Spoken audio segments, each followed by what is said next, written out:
কিশোরদা, আজ কেমন বেচা কেনা হচ্ছে গো? হ্যাঁ, তোমার তো প্রতিদিনই বেশ ভালোই বেচা কেনা হয়। ভাই অভিনন্দন। বিধাতার কৃপায় ভালোই বেচা কেনা হয়, খরিদ্দারের কোনো অভাব হয় না। আজও ভালোই বেচা কেনা হচ্ছে। তা তোমার কি খবর? এই তো নতুন ব্যবসা হচ্ছে মোটামুটি ভালোই। ভাই শোনো, এখন হয়তো তোমার সেরকম ভাবে বিক্রি হবে না, নতুন ব্যবসা তো। কিন্তু আমি এই ব্যবসায় অনেক দিন ধরে আছি, জানি কখন কি করতে হয়। কিছু প্রয়োজন হলে আমায় নির্দ্বিধায় বলবে ভাই, কেমন? জি কিশোরদা, নিশ্চয়ই বলবো। ভাই অভিনন্দন। নতুন ব্যবসায় বেশি লাভের কথা ভেবো না। এখন তুমি অল্প লাভে বিক্রি করো, মানুষের বিশ্বাস অর্জন হবে যখন, তখন দেখবে বিধাতা ঠিক তোমার হাতে বড় কিছু দেবে। হ্যাঁ দাদা, আপনি যেমন বললেন তেমনটাই করব। আমিও চাই একজন বড় ব্যবসায়ী হতে। তা ভাই, নতুন বিয়ে করলে একদিনেই দাদাটিকে মাছ ভাতের ভোজে নিমন্ত্রণ করবে না? হ্যাঁ, নিশ্চয়ই করব। আমার বউ খুব ভালো রান্না করতে পারে। কালকে রাতেই চলে আসবেন আমাদের বাড়ি, খেয়ে যাবেন কেমন? যাব যাব। এই বৃষ্টির রাতে গরম গরম ভাত এবং তার সাথে মাছ ভাজা, ও জমে যাবে। ভেবেই জিভে জল চলে আসছে গো। হ্যাঁ, যা বলেছেন দাদা। 2 সপ্তাহ ধরে একভাবে বৃষ্টি হয়ে চলেছে, আর থামবার কোনো নামগন্ধই দেখছি না। বন্যা না হয়ে গেলে হয়। বন্যার কথা বলো না ভাই, আমাদের গ্রামের কাছেই নদী। বাঁধ ভেঙে গেলে সবকিছু ভেসে যাবে, তখন খাবো কি?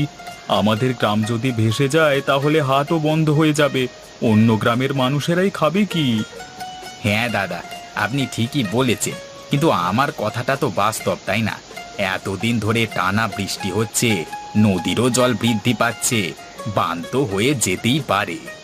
তার জন্য আমাদের আগাম সতর্কতা অবলম্বন করতে হবে, যাতে বন্যা হলেও ক্ষয়ক্ষতি তেমন না হয়।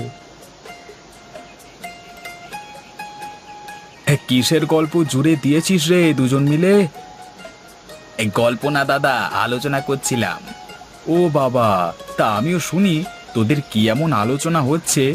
আরে তেমন কিছু না রে, ও বলছিল টানা 2 সপ্তাহ ধরে বৃষ্টি হচ্ছে, বন্যা এলে কি করা উচিত, এসব নিয়ে কথা হচ্ছিল। ও বাবা, এসব কথাবার্তা চলছে তোদের? তা কি আবার হবে, প্রত্যেকবারের মতোই এবারও আমরা মোড়ল মশাইয়ের অতিথিখানায় আশ্রয় নেব। না রে বিনোদ, ওটা বলছি না। আমরা বলছিলাম যদি বন্যা আসে তাহলে আমাদের গ্রামের হাট বসবে না। আশেপাশের গ্রামের গ্রামবাসীরা তো আমাদের এই হাট থেকেই কেনাকাটা করে, তারা খাবে কি? এখন এত ভাবিস না, বিধাতা তখন ঠিক একটি উপায় বলে দেবে। চল আমি আসি রে, নদীতে যেতে হবে, দেখি কিছু যাত্রী পাই কি না। হুম হুম, যা, আমিও বাড়ির দিকেই যাব।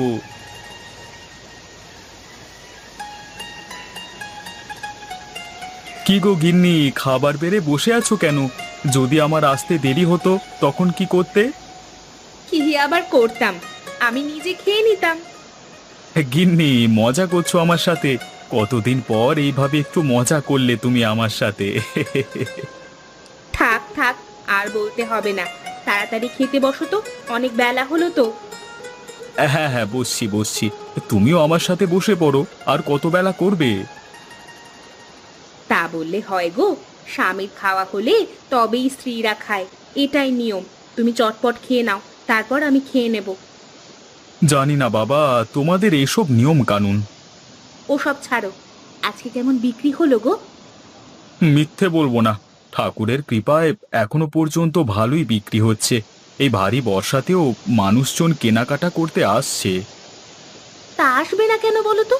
এই বর্ষায় গরম গরম মাংস আর সাদা চালের ভাত খেতে যে ভারী সুন্দর লাগে। ঠিক বলেছো তুমি, কিন্তু একটা চিন্তা মাথায় রয়েই যাচ্ছে। চিন্তা? এর মাঝে আবার চিন্তা কিসের? অনেক চিন্তা আছে গো। টানা 2 সপ্তাহ ধরে বৃষ্টি হচ্ছে, সেটার খেয়াল আছে। এবার যে বন্যা নামবে, বন্যা হয়ে গেলে আশেপাশের গ্রামের মানুষজন খাবে কি? হ্যাঁ, এই কথাটা তো ভেবে দেখিনি। আমাদের গ্রামটা ছোট হলেও আমাদের গ্রামের হাটের ওপর নির্ভরশীল আশেপাশের গ্রাম। সব যদি ভেসে যায় তাহলে মানুষ খাবে কি? ওটাই তো চিন্তার বিষয় গো গিন্নি। আশ্রয় তো নিয়ে নেব মোড়ল মশাইয়ের অতিথিশালায়, কিন্তু আশেপাশের মানুষজনের কথাও তো ভাবতে হবে। হুম, তোমার মাথায় কত চিন্তা ভাবনা। তোমার মতো স্বামী পেয়ে আমি ধন্য, যে শুধু নিজের কথা নয়, আরো 4টে মানুষের কথা চিন্তা করে। আরে ওসব কথা ছাড়ো। আচ্ছা শোনো, তোমাকে একটা কথা বলাই হলো না। কি কথা গো? আমাদের বাজারে আমার পাশে মাছ নিয়ে বসে অভিনন্দন, নতুন ব্যবসা শুরু করেছে। তারও সাথে এই কদিন হলো বিয়ে করেছে, তাই রাতের বেলাতে বাড়িতে ভোজ দেবে বলেছে আমাদের। বাহ, এ তো দারুণ খবর। এবার ছেলেটা বুঝবে দায়িত্ব কাকে বলে। শুধু দায়িত্ব শিখিয়ে না, তার সাথে ছেলেটাও শুধরে যাবে। যে মেয়েটিকে বিয়ে করেছে, মেয়েটির চরিত্র খুব ভালো বলি শুনেছি। বদল ঘটিয়ে দেবে আমাদের অভিনন্দনের। ছেলেটা সুখে শান্তিতে ঘর করুক, খুব ডানপিটে ছিল। খাওয়া তো হলো, আর বসে থেকো না, যাও একটু বিশ্রাম নাও। এই বর্ষার ঠান্ডা ঠান্ডা আবহাওয়ায় গরম গরম চা এত সুন্দর খেতে লাগে না। উফ, যাই যাই, তাড়াতাড়ি যাই চায়ের দোকানে। এসো বিনোদদা, এসো আমাদের সাথে যোগ দাও। সে কি রে, আমি তো ভাবলাম তোদের মনে হয় ডাকতে হবে, তার আগেই চলে এসেছিস দেখছি। বিনোদ আর বলিস না, এই সুন্দর আবহাওয়া দেখে আমি অভিনন্দনকে ডেকে নিয়ে চলে এলাম চা খেতে। কাকু, বিনোদদাকে একটা চা দিয়ে দাও, স্পেশাল চাটা দেবে কিন্তু। দিচ্ছি বাবা, একটু বসো। তা ভাই, আজকের চাটা কে খাওয়াচ্ছিস? আগের দিন তো আমি খাওয়ালাম। আজকে আমার পালা দাদা, আমি খাওয়াচ্ছি। বাহ, চল সবাই এবার বাড়ি চল, রাত হয়ে গেল তো। হ্যাঁ হ্যাঁ, চল উঠে পড় সবাই, কাল আবার নিমন্ত্রণ আছে অভিনন্দনের বাড়ি। আমি কালকে কিশোর দাদাকে নিমন্ত্রণ করেছি, সেটা তুমি কি করে জানলে? আর যে তোমাকেও বলবো সেটা কি করে জানলে? আরে তোরা যখন কথা বলছিলিস আমি তখন শুনেছি, তাই জন্যই জানি। ও তাই বলো, আমি ভাবলাম কি করে আবার জানলে সব। তোরা চল বাড়ি চল। কাল কিন্তু তোমার উপর একটি মহা দায়িত্ব আছে। আমার উপর দায়িত্ব? কই, কিছু বলনি তো আগে। কি দায়িত্ব আছে? বউ, তেমন কিছু না। কালকে রাত্রে বিনোদদা আর কিশোরদা আসবে আমাদের বাড়িতে তোমার হাতে রান্না খেতে। বেশ ভালো করিয়ে জমিয়ে রান্না করতে হবে কিন্তু। ও আচ্ছা, এই ব্যাপার। তা রান্না কেন করব না? নিশ্চয়ই করব। আমি ভাবলাম কি না কি বলবে। ধুর পাগলি, আরে কি বলবো, এটুকুই শুধু। তুমিও না কি যে বলো, তোমার মুখে কিছুই আটকায় না দেখছি। থাক, অত লজ্জা করতে হবে না। কাল ভালো করে রান্না করবে। হ্যাঁ, মেনু হবে মাছ এবং সাদা ভাত। হ্যাঁ, রান্না তো করে দেব, কিন্তু কি উপলক্ষে নিমন্ত্রণ জানিয়েছো ওনাদের? তেমন কিছুর জন্য না। এক কিশোর দাদা আছে না, উনি আমার ব্যবসা চালাতে অনেক কিছু সাহায্য করেন। আবদার করেছেন আমার বাড়িতে খাবে, তাই আর কি। কি উপলক্ষে বলেছে জানো? হ্যাঁ বলো, আমিও শুনি। বলেছে নতুন বিয়ে হয়েছে সেই উপলক্ষে। মানে তোমার ব্যবসাতে কিশোর দাদা সাহায্য করে, নিশ্চয়ই মানুষটি খুব ভালো মনের। না হলে এখনকার স্বার্থপর জীবনে কেউ কারো উন্নতি দেখতেই পারে না। যা বলেছ বউ, আমাকে অনেক সাহায্য করে। এত কিছুর পরে তার আবদারটা রাখা তো আমার কর্তব্য। জি, কাল আমি ওদের তৃপ্তি করে খাওয়াবো। আজকে রাত হয়ে গেল, ঘুমিয়ে পড়ো। কাল আবার বাজারে যেতে হবে তো। আর এই অসহ্যকর বৃষ্টি কোনোদিন যেন থামবে না। এই বৃষ্টির কথা বলতে মনে পড়ল, সবকিছু ভালো করে গুছিয়ে নিও। যা বৃষ্টি দেখছি, বন্যা নামলে কি হবে? প্রস্তুত থাকতে হবে আগে থেকে।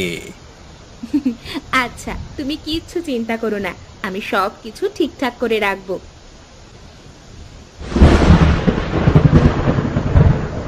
কি ব্যাপার, আজকে কিশোর দাদা এখনো দোকানে এলো না? অন্যদিন তো আমার থেকে আগে এসে দোকান খুলে ফেলে। এই বৃষ্টি হচ্ছে বলে আজকে দোকান খুলবে না নাকি? কি ব্যাপার রবি, আজকে একা কেন? কিশোর কোথায়? জানি না গো দাদা, অন্যদিন তো কিশোর দাদা আমার থেকে আগে এসে দোকান খোলে, কিন্তু আজকে এখনো আসেনি কেন? সে আজকে মনে হয় আর আসবে না। দেখা যাক আসে কি। শুনুন গ্রামবাসীরা, একটু এইদিকে আসুন তো, আপনাদের জন্য জরুরি বার্তা আছে। আবার কি কিছু হলো নাকি? গ্রামের মোড়ল মশাই নিজে এসে প্রচার করছেন। চলো বিনোদদা, গিয়ে দেখে আসি কি বলছেন মোড়ল মশাই। এমনি এমনি তো আর উনি আসেননি। হ্যাঁ হ্যাঁ, চলো গিয়ে দেখে আসি। মোড়ল মশাই, বলুন কি বার্তা আছে? নিশ্চয়ই গুরুত্বপূর্ণ বার্তা জানাবেন, তাই নিজে এসেছেন বলতে। হ্যাঁ বিনোদ, তুমি আন্দাজ ঠিকই করেছো। সকলে মন দিয়ে শুনুন। জি বাবু, বলুন। শুনুন গ্রামবাসীরা, শহর থেকে আমার কাছে খবর এসেছে টানা 2 সপ্তাহ ধরে বৃষ্টি হচ্ছে। নদীর অবস্থা খুব ভয়ঙ্কর, কিছুদিনের মধ্যেই বন্যা হয়ে যেতে পারে। তাই আগাম সতর্ক হয়ে যান গ্রামবাসীরা। বন্যা হয়ে গেলে আপনারা আমার অতিথিশালায় আশ্রয় নেবেন, খাওয়া দাওয়ার ব্যবস্থা আমি করে দেব। বাবু, আমাদের ব্যবস্থা তো আপনি করে দেবেন, কিন্তু আমাদের হাট না বসলে আশেপাশের গ্রামের মানুষ তো কিছু খেতে পারবে না। আমাদের বাজারের ওপরই তো তারা নির্ভরশীল। হ্যাঁ মোড়ল মশাই, ও ঠিকই বলেছে। আমাদের তো সবার কথাই ভাবতে হবে, তাই না? আচ্ছা আচ্ছা, আমি ভেবে দেখব এখন কি করা যায়। কিন্তু আমার অতিথিশালায় অত জায়গা নেই যে আশেপাশের গ্রামের মানুষেরও ব্যবস্থা করব। বাবু, আমি একটা কথা বলছি, খারাপ ভাববেন না। আপনি এখন উত্তেজিত হয়ে পড়বেন না। শান্ত মাথায় বাড়িতে গিয়ে বিশ্রাম নিন। আমরা বিকেলের দিকে গিয়ে দেখা করব আপনার সাথে। হ্যাঁ মোড়ল মশাই, ও ঠিকই বলেছে। আপনি শান্ত হন, একটা উপায় ঠিক বেরিয়ে যাবে। আচ্ছা, আমি তাহলে এখন বাড়ি যাই। হ্যাঁ, তোমরা বিকেলে অবশ্যই আমার সাথে দেখা করো।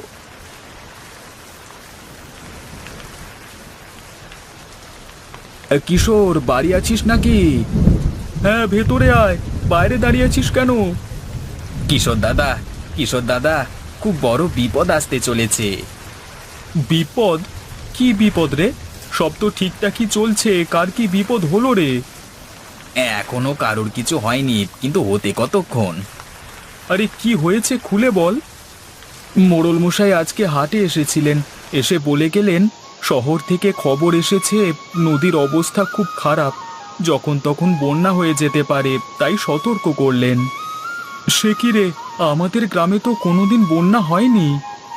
এখন কি করা যায় বলতে পারো? কিছু একটা করতে হবে আমাদের, না হলে মানুষজন যাবে কোথায়? তোর আগে শান্ত হ, বেশি উত্তেজিত হোস না, শান্ত হয়ে বস। ঠিক একটা উপায় বের করব আমরা। বিকেলে মোড়ল মশাইয়ের কাছে যাব, একটা সভা বসবে, তুইও যাস বুঝলি, ওটাই জানাতে এলাম। হ্যাঁ হ্যাঁ, নিশ্চয়ই যাব। সংকটের সময় এলে সকলে একত্রিত হওয়াটা খুবই জরুরি। কি যে হবে, হায় বিধাতা, রক্ষা করো আমাদের। কই এখনো তো কেউ এলো না, সকলকেই তো আসতে বললাম। মোড়ল মশাই, আমরা সকলে এসে গেছি, সভা শুরু করুন। কিশোর, তুমি এসেছো? তা আমাদের গ্রামের এক ভয়ঙ্কর বিপদ ঘনিয়ে এসেছে তো। হ্যাঁ, সবই শুনেছি বিনোদ আর অভিনন্দনের মুখে। এখন ভয় পাওয়ার সময় নয়, সকলে মিলে একসাথে লড়ব। কার কি মত, কার কাছে কি উপায় আছে, সবাই জানাও একে একে। আমাদের প্রধান সমস্যা হচ্ছে খাদ্যের। এই নিয়ে যদি কারোর কাছে কোনো উপায় থাকে তাহলে নির্ভয়ে বলো। বাবু, আমি কিছু বলতে পারি? হ্যাঁ, নিশ্চয়ই বলো। এই সভা সকলের জন্যই, কেউ ছোট বড় নয়, তুমি নির্দ্বিধায় বলো। বলছিলাম যে যদি আমরা শহর থেকে খাবার জন্য শাকসবজি নিয়ে চলে আসি, তাহলে তো আর অভাব হবে না। শহরে যেতে তো 1 সপ্তাহ লাগবে, আর অত সময় নেই আমাদের। আমাদের গ্রামের মানুষজন খেয়ে পড়ে বেঁচে থাকবে ঠিক, কিন্তু পাশের গ্রামের গ্রামবাসীরা কি করবে ওটাই তো ভাববার। হ্যাঁ মোড়ল মশাই, আমাদের গ্রামের হাট যদি বন্ধ হয়ে যায়, তাহলে তাদের খাদ্য সংস্থানও বন্ধ হয়ে যাবে। ওরা থাকবে কি করে? ওটাই হচ্ছে প্রধান সমস্যা। যদি চারিদিক জলে পরিপূর্ণ হয়ে যায় তাহলে কিভাবেই বা আমাদের হাট বসবে? এমনিতেও তো শাকসবজি সব নষ্ট হয়ে গেছে। কি যে করব কিছুই বুঝতে পারছি না। বিধাতা, আমাদের রক্ষা করো তুমি। মোড়ল মশাই, এটি করলে কেমন হয়? তোমার কাছে কি কোনো উপায় আছে? তাহলে বলো কিশোর। গ্রামের শাকসবজি তো নষ্ট হয়ে গেছে, তাহলে শাকসবজি বেচা কেনা হবে না, পড়ে থাকছে মাছ মাংস আর ডিম। এখন কদিন মানুষকে শুধু মাছ মাংস আর ডিম খেয়ে বেঁচে থাকতে হবে, আর খাবার ভাতের জন্য চাল নিশ্চয়ই সবার বাড়িতে থাকবে। হ্যাঁ, সে না হয় বুঝলাম, কিন্তু তুমি হাটে বিক্রি করবে কিভাবে? মোড়ল মশাই, পুরো কথাটা শুনুন। হ্যাঁ হ্যাঁ, বলো বলো। আমি মুরগির হাটে থাকি, মানে মাংস বিক্রি করি। আমার পাশের দোকান অভিনন্দনের মাছ বিক্রি করে। দুজনেরই দোকান টালির চালের, আর আমরা না হয় টালির চালের উপর উঠে বিক্রি করব। চাল পর্যন্ত তো বন্যার জল উঠবে না, তাহলেই হবে। মোড়ল মশাই, এই বুদ্ধিটা বেশ ভালো। আর আমাদের মাঝি ভাই বিনোদ সকল গ্রামবাসীকে নৌকায় করে নিয়ে আসতে সাহায্য করবে। হ্যাঁ, তাই হবে। বিনোদ, তোমার জানাশোনা আরও কয়েকজন মাঝিকে বলে রাখবে এই কথাটি, কেমন? আগে কর্তাবাবু, আপনি যেমনটি বলবেন। অভি, আমার হাতে হাতে একটি করে মুরগি তুলে দে। আমি খাঁচাটিকে তুলে নিয়েছি আমার টালির চালে। মুরগিগুলো দিলেই ভরে ফেলবো। আচ্ছা দাদা, তাই করছি। আগে তোমারটা হয়ে যাক, তারপর আমার মাছগুলিও তুলে ফেলবো। হ্যাঁ রে, একে একে হয়ে যাবে সব। নে নে, তাড়াতাড়ি দে আমার হাতে হাতে। এই নাও দাদা, ধরো।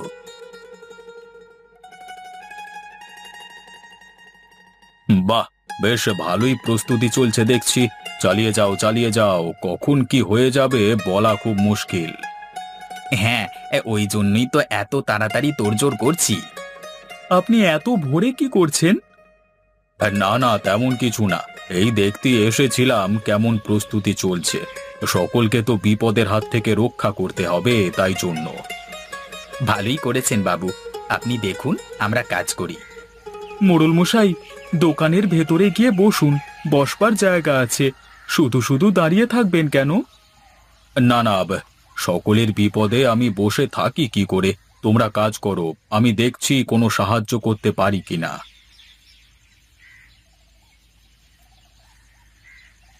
মোড়ল মশাই, মই ধরে তাড়াতাড়ি চালে উঠে আসুন।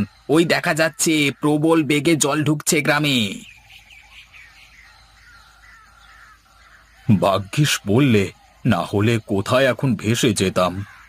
এমন কথা মুখে আনবেন না। আপনার কৃপাতেই তো আমরা এত ভালো আছি। আমার কৃপা নয়, সবই বিধাতার ইচ্ছা। বিধাতার ইচ্ছে ছাড়া কোনো কিছুই সম্ভব নয়। বুদ্ধিটা বেশ কাজে দিয়েছে। দোকান ঘরগুলি ডুবে গেলেও চালটি ভেসে আছে। এবার বিনোদদা লোকজন নিয়ে এলেই বেচা কেনা শুরু হয়ে যাবে, কারোর কোনো সমস্যা হবে না। সবার উপকার হলেই তো ভালো, তাই না?